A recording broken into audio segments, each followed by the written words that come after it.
Hello, I'm in a 2020 Chrysler Pacifica, and today I'm going to show you how to turn on your front and rear windshield heaters. So first, you make sure the vehicle is turned on, and then when you're in that screen there,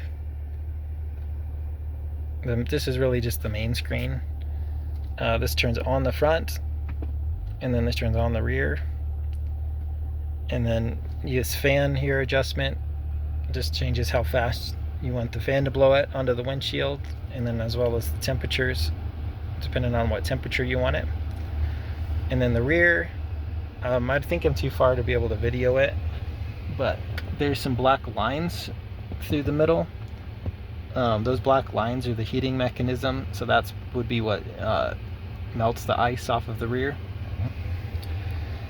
Whereas the front just works from this fan. And then also, say it's getting really humid in here and it's starting to fog up, you maybe want to turn on like the AC, so you'll pull moisture out of the air so you're not fogging up quite so much.